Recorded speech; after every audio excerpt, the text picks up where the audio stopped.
Lorsque la NASA développe un logiciel pour les satellites, pensez-vous qu'elle le développe en Python?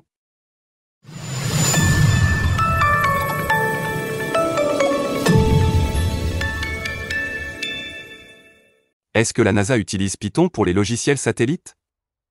La réponse est non. La NASA utilise certainement Python en interne, mais certainement pas pour envoyer des objets dans l'espace. La raison est qu'ils ont absolument besoin d'un langage de bas niveau, proche du matériel. Il y a plusieurs raisons à cela. Première raison, optimisation. Être proche de la machine permet d'avoir de meilleures performances et de pouvoir optimiser chaque cheveu du système étant donné qu'il n'y a pas de raccourci possible. Deuxième raison, prédictibilité. Un programme qui plante, ce n'est pas trop grave. Mais quand il s'agit d'un programme se trouvant à 36 000 km d'altitude, il y a plutôt intérêt à ce que tout marche comme sur des roulettes. Encore une fois, plus tu es bas niveau, moins tu délègues de tâches à la machine, et plus tu es en mesure de pouvoir prédire finement le comportement de ton programme avant même de lancer le compilation, à l'octet de RAM près.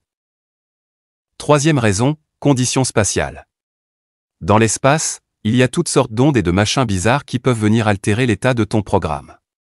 C'est impensable pour un intime de haut niveau de maîtriser quelque chose comme ça, d'où l'intérêt d'avoir des humains capables d'envisager tous les cas possibles de concevoir ce genre de système. Ça rejoint un peu l'aspect de prédictibilité.